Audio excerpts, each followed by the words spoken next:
nangihingi na. So lagyan natin ng konting merienda. So guys, yan. Magandang umaga po sa inyo lahat. So another video na naman po ulit tayo. So yan guys, bisitahin natin yung mga biik. So guys, mula nang nabawasan sila, parang nanibago ang mga katawan nila. Parang lumubo.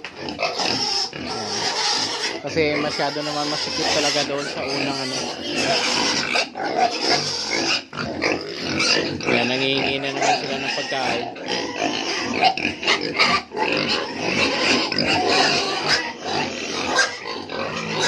So dito guys, laging sinicheck kung mayroon ba talaga silang yung nagtatae. Yan, nilagyan ko ng pagkain kasi napakaingay. Yan, check natin guys kung mayroong basang tae na yung, kasi once na magtatae yung biik, sinyalis ka agad yan na may sakit sila. So yan, mayroong konting basa, bawas lang ng konti sa patubig. So dito sa kabila medyo tuyo-tuyo naman. So bawas lang guys sa tubig pag nagpakain. Kasi pag nasobra ng tubig, may tendency na pwedeng magtae.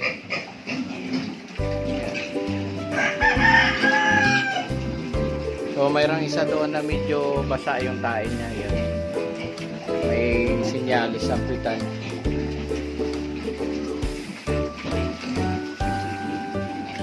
So dito naman guys sa kabila.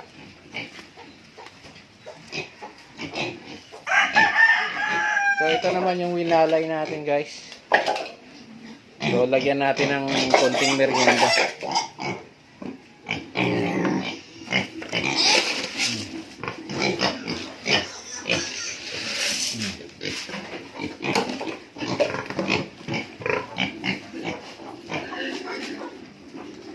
So merienda lang guys, pakunti-kunti para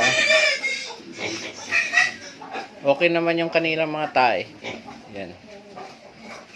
So guys, pasensya na sa mga kumakain. Medyo hindi pa nalinis kasi malamig dito guys. So mamaya-maya yan pagka tanghali na, saka yan lilinisin. So update sa inahing baboy natin guys. Yan. Hindi naman naglalandi.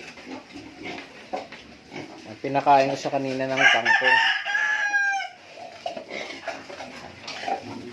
So ito naman yung ating harang dito guys, matibay naman to. Kung mapansin nyo, itong isa medyo malaki, saka yung isang maliit. Kasi kung mag-isa lang to, medyo wala siyang kaagaw sa pagkain, medyo manghihina din. So nilagyan ko ng isa para medyo may kakompetensya ng konti. Hindi tulad doon kung sama-sama sila lahat, ang dami nilang kakompetensya. So ayan.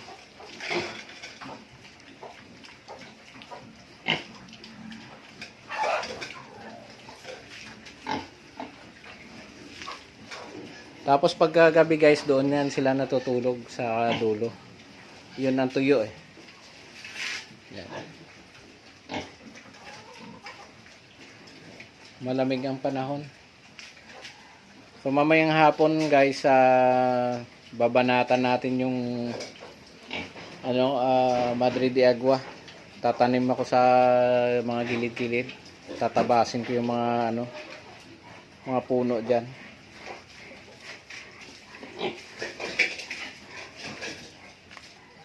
So ito, kung mapapansin nyo, napakalaki na ng mga sanga. Ayan o. Ayan, malalaki yan. Kayon. Tatabasan natin yan. Siguro kahit mga 20 piraso, pwede tayo magtanim ulit.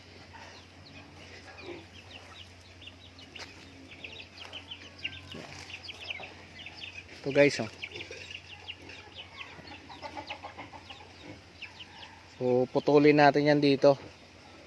Tapos itong mga ano na to malalaki, tatanim na.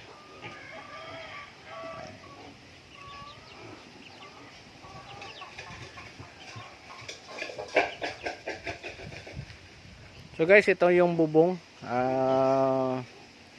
Dati lang to binaklas sa bahay nila ni Papa. So nung nang paggawa ako ng kulungan, ang ginawa ko nireuse ko na lang kasi para makaminos din naman sa gastos. Kaminos doon sa mahal kasi ng yero.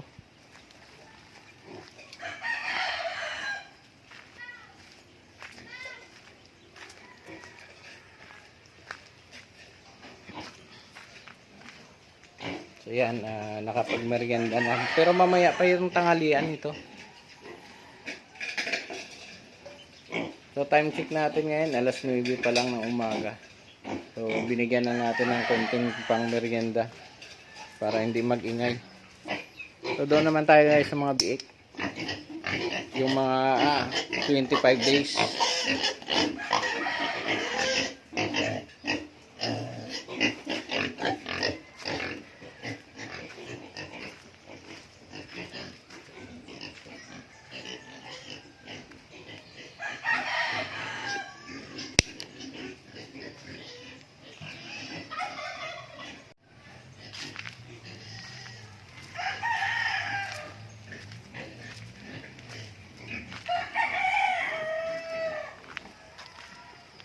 So yan guys, ito yung area na tataniman natin ng siguro mga 6 na puno lang. Tigda dalawa para tumaba-taba. O kaya dito naman yung iba guys oh. Basta mayroon lupa, mas magandang taniman yan. Yan, ito dati taniman ko ng kamote. So siguro dito ko na lang singit yung iba.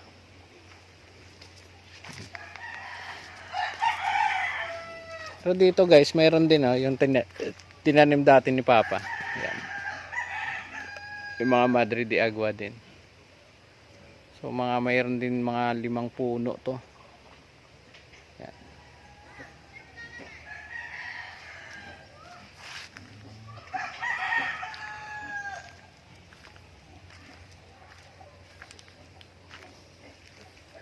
So guys, sa mga nanonood ng video, paki-subscribe naman po ng ating channel para lumaki naman po. So nyo na lang, pa Christmas. So ito naman guys, yung mga baboy ng hipag ko.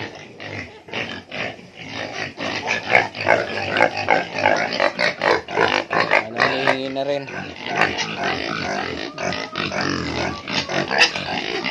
Yung sahig nila niyan guys, apayan. Walang ligo-ligo yan guys. Kasi malamig yung panahon dito. So ito mamaya mag-i-enjoy kami ng iron. Yan sila oh.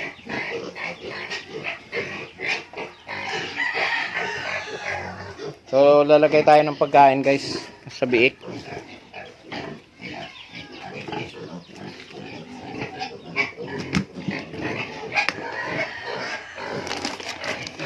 Ba, marami na nakain ah.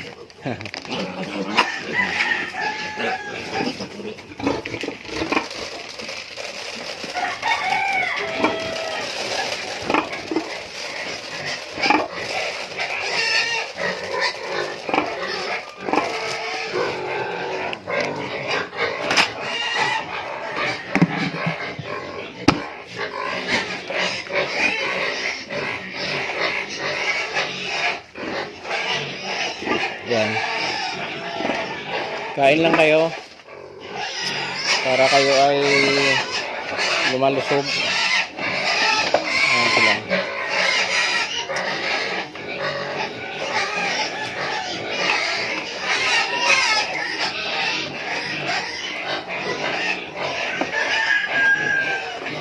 So ito guys, sa January 10 to iwalay. So nire-ready ko sila na makakain ng marami-rami gawa ng medyo maliit sila, pero sa tingin ko makakaraos ito.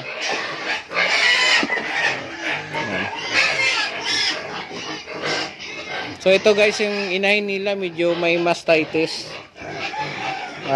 Hindi ko na naabutan eh. Dapat ma-injectionan to ng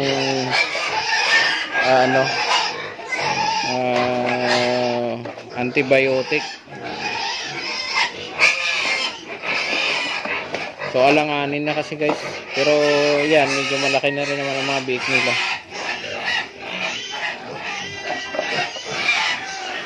Guys, sa mga nagbababuyan dyan, huwag kayong magtipid sa ilaw. Araw, gabi, mayroon dapat ilaw hanggat isang buwan. Yan. Kasi itong mga biik, pag nalamigan yan, magtatai yan. Sila pag nalamigan, punta lang dito sa may ilaw, papainit. Yan guys. So huwag niyong tipirin yung biik kasi mapatayan kayo ng isang piraso. Lugi na. Kahit sabihin natin na dito sa Bicol 2,500 lang yung isa. So sayang din ang 2,500 na yan. Halos isa't kalahating feeds na rin yan.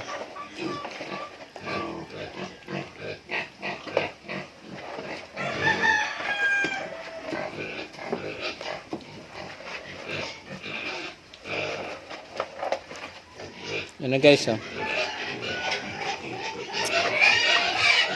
Pag nagutom sila at saka gusto nilang kumain, yan, tikim lang sila dyan.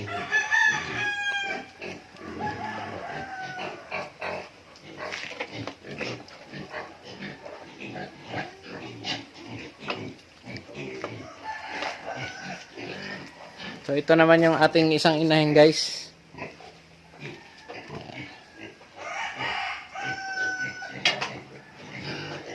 Relaxing. Dati guys, siya yung pinakamalaki rito.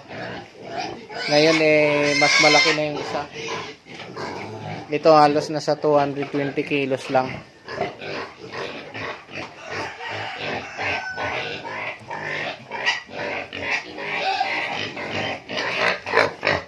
Ayan guys, nanghihingi na ng pagkain to mga to.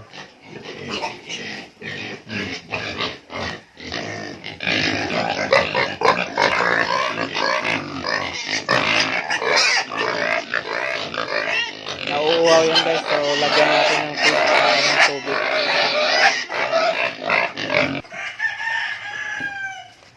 Yan na guys, nalagyan na natin ng tubig. Oh. Gusto nilang humigop.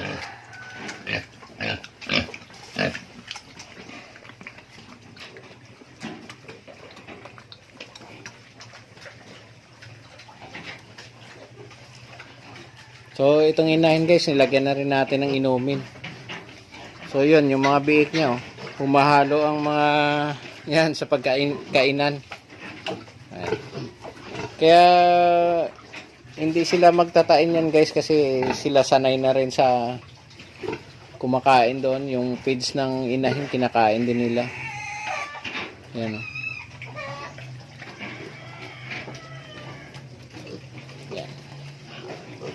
So, sunod na araw ang ipakain natin yung pre-starter na. Yan guys, maraming gatas yung inahin natin.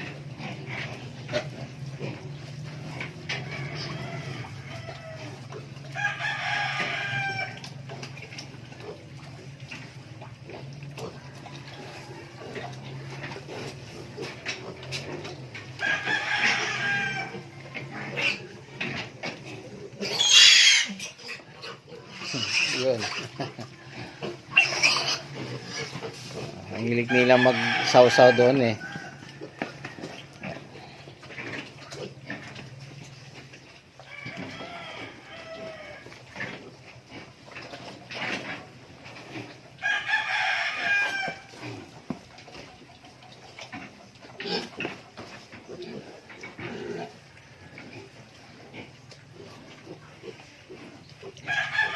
So kunin ko guys yung ano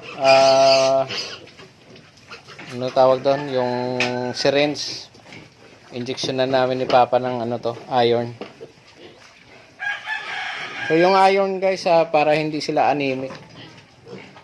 Tapos sunod bago tayo umuwi, vitamin B12 naman. So after 1 week, vitamin B12. Para lalo silang gumaganahan ng ano, pagkain.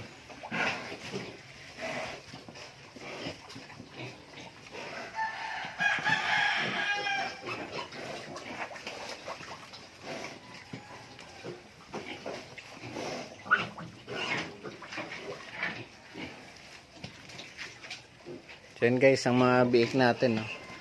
Konting kain lang, naka-relax na sila kagad.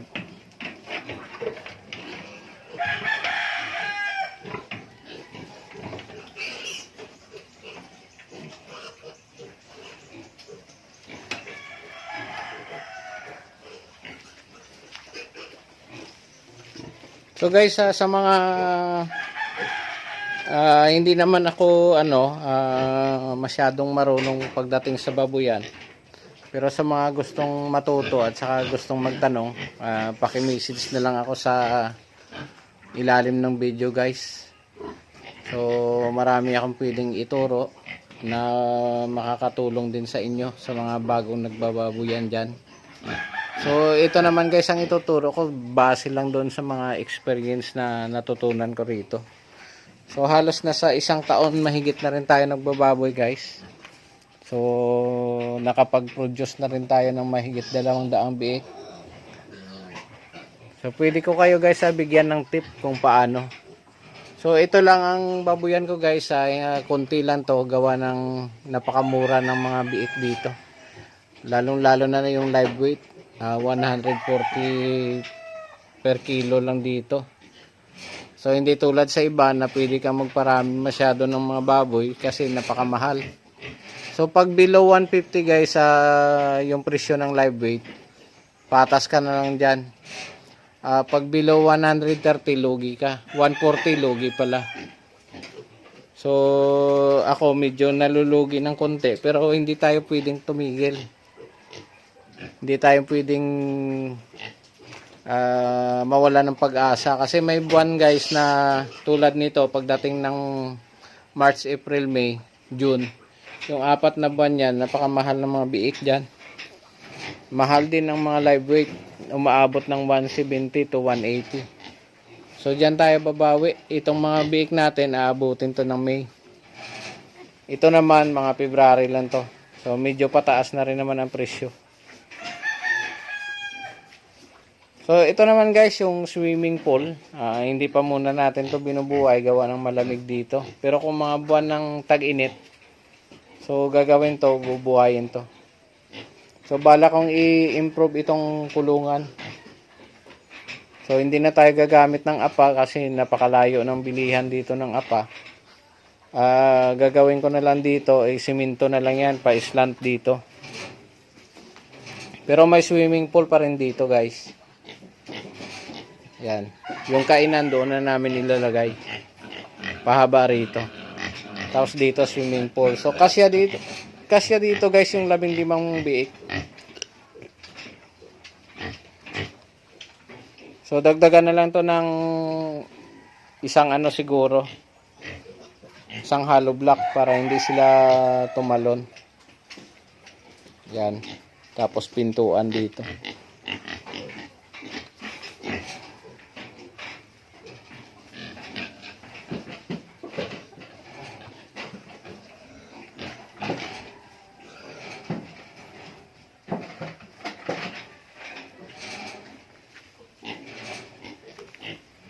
So yan guys, maraming salamat ulit sa mga nanonood ng video natin, sa mga sumusubaybay, sa mga silent viewer natin dyan. Maraming salamat po sa inyong lahat. Saka sa mga hindi pa nakapag like, share and subscribe, paki-like, share and subscribe na lang po. Madagdagan yung ating mga subscriber. So saka paki-click na rin guys yung notification bell para lagi kayong mauuna sa mga video na ina-upload natin araw-araw.